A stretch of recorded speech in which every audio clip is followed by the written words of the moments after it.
And as promised, here we are in the David Vivian Curry Armouries, Curry VC Armouries. Yes. And I have with me the Squadron Sergeant Major for the Saskatchewan Dragoons, the current major tenants of this building, Master Warrant Officer Vince Bell. Welcome, Vince. Hi. So now, Vince, you've, we were talking just before we went on, you had 29 years of association with the reserves, but you also had a cadet career before that. So yes, about 7 years of cadets prior to joining the reserves, and 29 years now with the Saskatchewan Dragoons. So, and this and what we're talking about today is the pictures that are behind us, but it's history. And of course, you've been with the regiment for a long time, so you have a good knowledge of the history, and it's a nice thing to celebrate.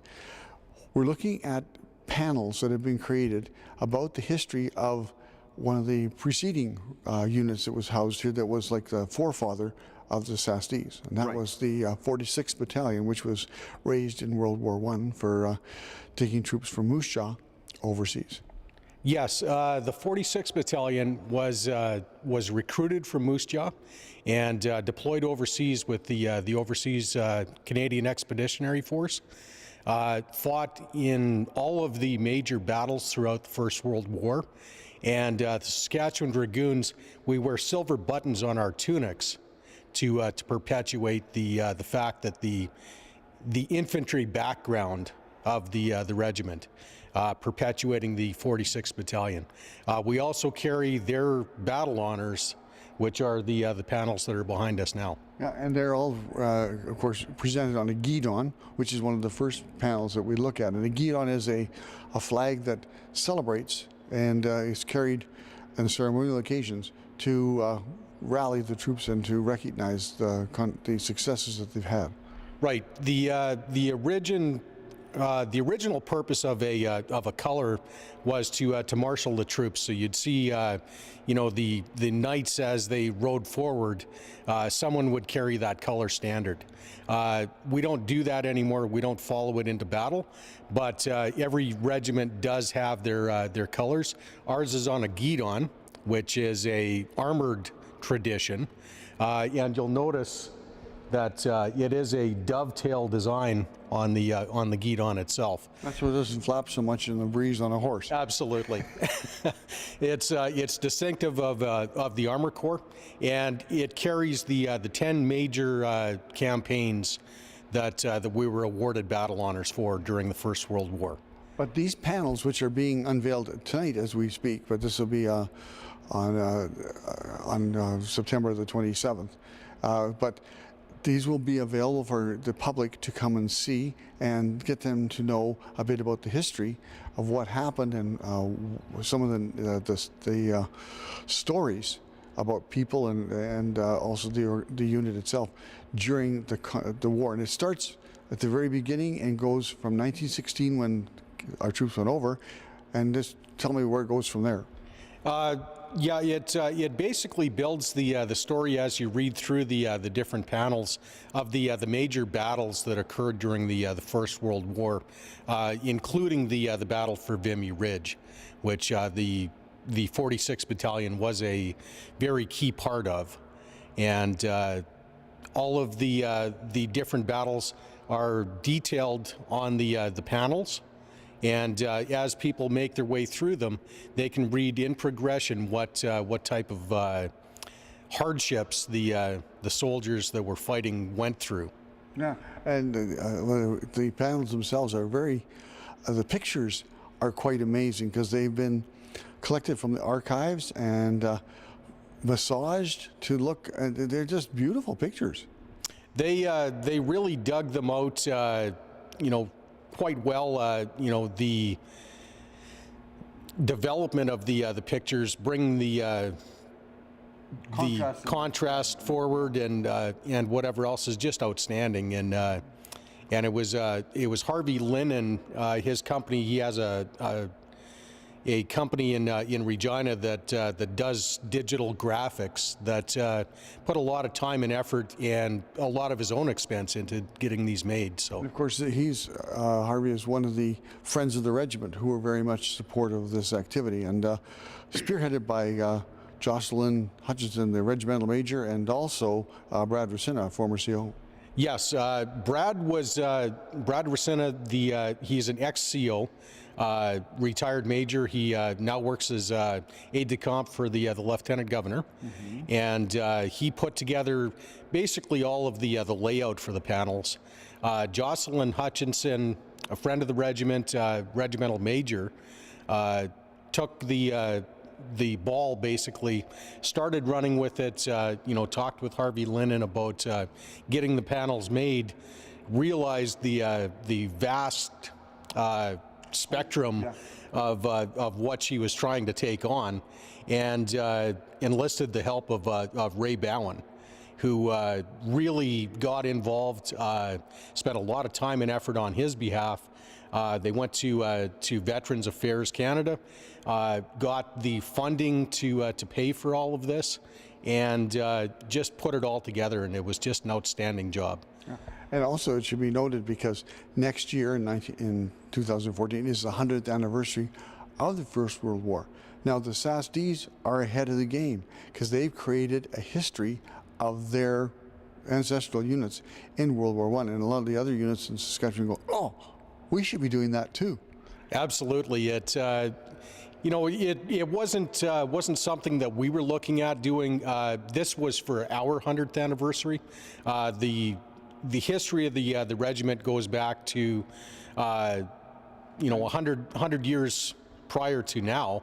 Yeah. The fact that the war broke out a year after the regiment formed really had nothing to do with it. So, and of course, the Armouries itself is celebrating its 100th anniversary, the building, the structure, this year. So it's all come together in a very positive way. It has, and there were a lot of different units that actually formulated and built themselves out of this armory. A lot of distinguished service for a lot of members who ended up in different regiments, but all came from Moose Jaw or the Moose Jaw area. Yeah, and that's two of the panels that are created recognized Victoria Cross winners.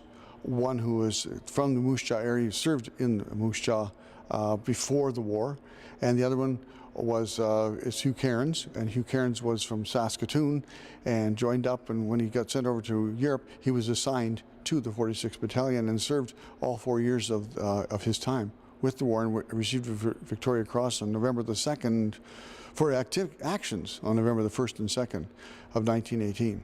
Yes, Hugh Cairns, the armory in Saskatoon is dedicated in his memory. Actually served with the 46th Battalion, and that is where he earned his Victoria Crosses. The other VC winner that we have is Colonel Curry, who we have our armory named after. Was actually a Second World War Victoria Cross winner, and due to his campaign, he was actually with the Southern Alberta Horse at the time, and ended up winning his VC. And but we've dedicated the armory in his memory because he did serve with the regiment here as well. Yeah. And of course, there are two other men who were living in Moose Jaw, joined up and were sent to different regiments, and they also received Victoria Cross. So there's 4 Victoria Crosses have come out of the Moose Jaw area, which you go, oh, but there's only been 96 awarded in the 150-year history of our country. So it speaks well of the quality of people who lived and served here. Well, for a community the size of Moose Jaw, in the 29 years that I've lived here, I think it's grown and shrank a couple of times, but it's still around the same population that it's always been. For that kind of prestige, 4 Victoria Cross winners, coming from this small community, it's outstanding. Yeah. And seriously, the level of soldiers we recruit now are just as outstanding.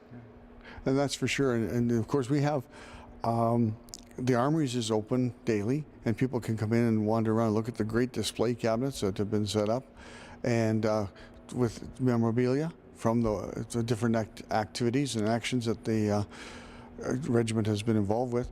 But these will be on display at various activities that take place, and people are already trying to borrow them and rent from you, aren't they? This is going to be the #1 attraction for quite some time. I can see it at all the Remembrance Day services, the different recruiting stands that we do out throughout the year, as backdrops for our dinners, whatever else, and these are going to be in high demand, and it's the type of thing. It works well as a standalone, and it works even better if you have someone in uniform who can describe somewhat the background of what went into this. So. Yeah. And of course, this is World War I, and next year's the 100th anniversary of that event. And people can come up here at the Armouries and get a chance to view these. Vince, thanks for taking time out of your day. I know you got a lot of activities. One of your longtime employees, 39 years, Gene Buffalo, the caretaker at the Armouries here today. This is his last day in service, and after 39 years, makes me feel like a young pup. So. But yeah, 39 years of service. He's finally retiring, and now he's got to go and figure out what to do with the rest of his life. Yeah, so. But he bought new running shoes to start his retirement off, so that's a good thing. So thank you, people of Moose Jaw. Make sure you get some time in the next little while to come and take a look at these panels. They're very interesting, very well done. Congratulations to people who put the time and effort into getting it done, and to the regiment for celebrating the history that they have. So thanks very much. Great. Thanks, Lyle.